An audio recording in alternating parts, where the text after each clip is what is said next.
Hi, I'm Charlotte and this is Tired Mama Tries to Read. So I've got a little reading vlog and it's a good one for me. I had a really successful 7 days of reading. I read an awesome book, which might be one of my I think it might be the 2018 favourite, but I'm going to have to go back and just check first, but it really had an effect on me. However, I'm going to start with a DNF. This is Outside Valentine by Liza Ward. I did talk about it a little bit last time and I made a couple of sort of jokey comments about some of the language used in it, like describing a woman as having ample breasts was the one that I found very jarring and didn't really like. I got to sort of be a bit fairer this time and say that Liza Ward has obviously got a talent and she's utilised it a lot. My problem with it is, for me, she might have utilised it too much. There's too much trying. For me, it was too contrived. A lot of the sentences and just even the dialogue, it felt like maybe once in a chapter you could get away with somebody saying something quite profound, but all the time they were saying something unexpected and potentially profound, and I just found that a little bit overblown. So that was one of the reasons why I just thought, I think I've had enough. The other main reason was that actually the subject matter, so that's not her fault because I knew full well what the subject matter was before I started reading it. It is the fictionalised account of real life murders that occurred in the late 50s. Yeah. That happened in Nebraska when a 19-year-old boy and a 14-year-old girl went on a murder rampage. And it's because of that being a true story and potentially quite common knowledge, I don't think it's a spoiler to say that one of the early killings is within Carol Ann, the 14-year-old girl's family, and they kill her little sister, who is a toddler. So, yeah, I read up to there and I was like, yeah, I'm done. I didn't find any of the characters likeable. I mean, obviously the murderers were not meant to be likeable. I kind of thought that she would portray Carol Ann as having another side, but I just found her really annoying and selfish.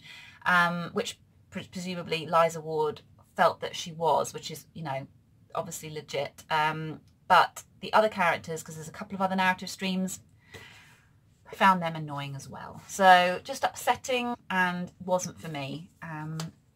There are huge segments. Like if I could do a whole video on that book, it would definitely go on and on, because there were huge segments that I read aloud to some friends and they were like, wow, but there's a lot of information in one paragraph, and that's what I felt it was like. But we'll just leave that and say it's probably a good book, but just not mine. Then I read Milkman by Anna Burns, which may surprise some of you who watched my November TBR, because it is not on there. This is classic me. I make a TBR and then I just don't stick to it at all. It was quite an ambitious TBR as well, and now I've not wasted, because this was awesome, but I have now used up time reading a book that wasn't even on it. But it came through the post and I couldn't resist. So this is the Booker Prize winner for 2018. It's set in Ireland during the 70s. It focuses on the Troubles. So yeah, I think is it around Belfast? It's an unnamed city, so it's hard to kind of say, but I'm guessing it's Belfast. And the narrator is unnamed. It's in first person. She refers to herself, well, when other characters talk to her, they call her by her relation to them. So her maybe boyfriend calls her maybe girlfriend, and her, mother calls her third daughter, and, her sister calls either big sister or little sister. And that's how all the characters refer to. The only character that has a name as such is Milkman, who is a man who's much older than her, who's in he's in a group that isn't named but is presumably meant to represent the IRA. So he's a terrorist, basically, and she's terrified of him. He stalks her, and this is all about how her life starts to unravel, because her life in 70s Ireland is all about keeping her head down. It's about being accepted and just being as normal as possible, so to not draw attention to yourself. She has sisters that have been exiled because of their involvement with people that have not been considered to be supporting the cause. She's had brothers either be exiled, imprisoned or die, I think all three, and everybody around her has had people disappeared. This is a time of extreme political upheaval. So when Milkman starts to stalk her, his involvement with the IRA means that she is implicated as being an associate of the IRA, and that puts her in danger, really. It's really dark. It's so funny. The language is, I would say, it's almost like going into a Virginia Woolf sort of monologue style, inner monologue. You know, you're in her head, and the language she uses, you have to sort of, it takes you maybe 50 pages or so to really get into it. I would say read it in an Irish accent in your head if you can, because that really helped me. But I loved it, and I love the humour against all of the bleakness. There's a really great bit on feminism. So a lot of the time, you know, she's talking about how many members of the community have been cast out because of their behaviours. And if you've been cast out, you're considered beyond the pale. That's the expression she uses. And these are the feminist group. These women constituting the nascent feminist group in our area, and exactly because of constituting it, were firmly placed in the category of those way, way beyond the pale. The word feminist was beyond the pale. The word woman barely escaped beyond the pale. Put both together, or try unsuccessfully to soften things with another word, a general word, one in disguise such as issues. Basically, you've had it.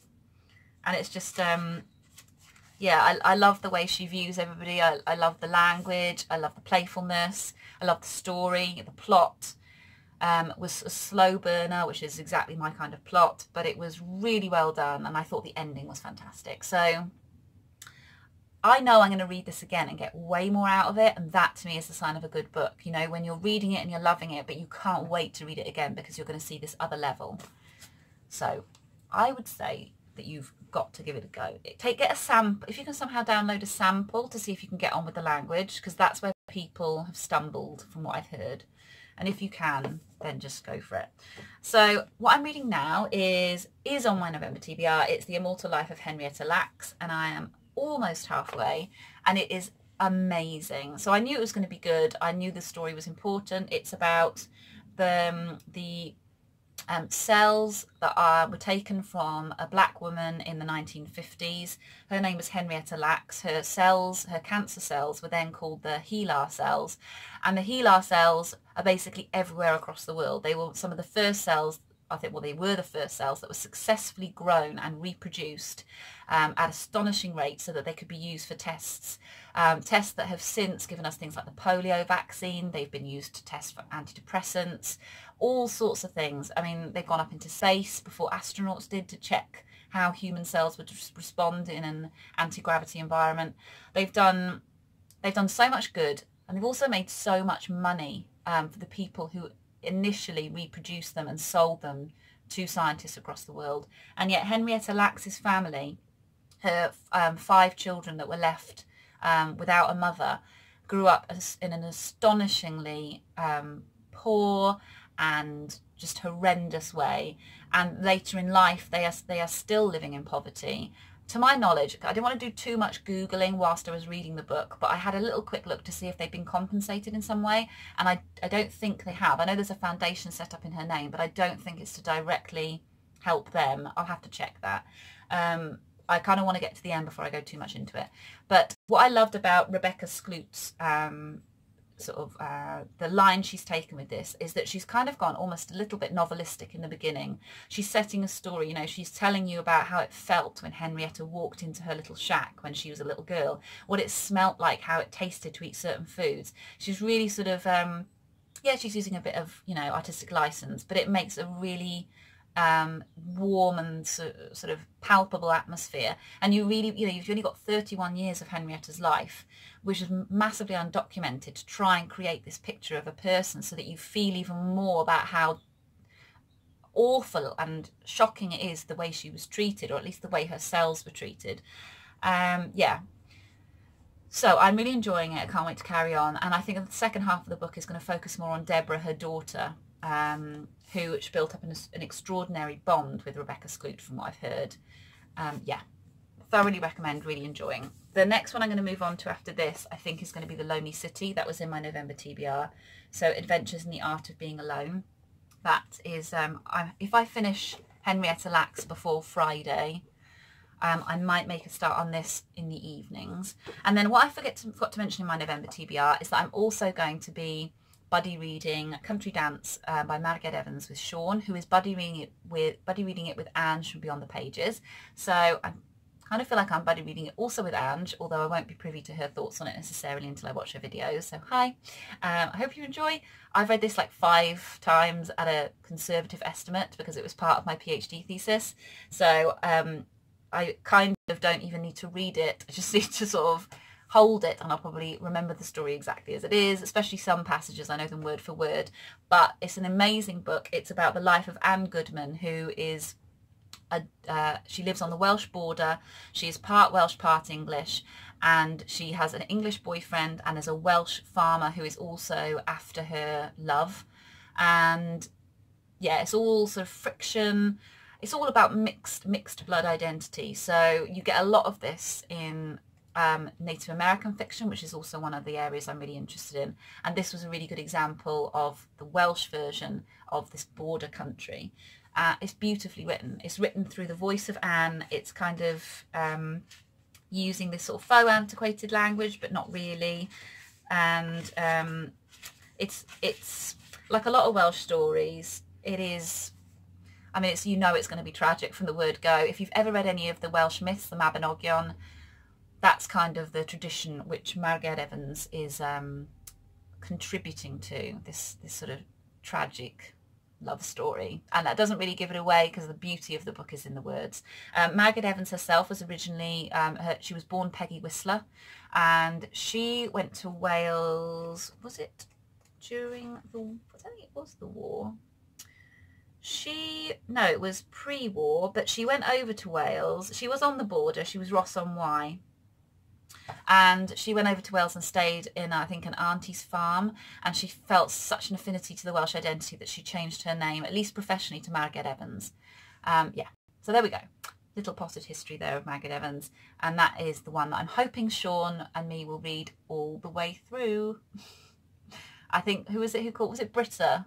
Did you call Sean the Empress of Bailing? I think that was what it was. This is my second buddy read with him, so I'm hoping we'll get to the end. Okay, I'm done.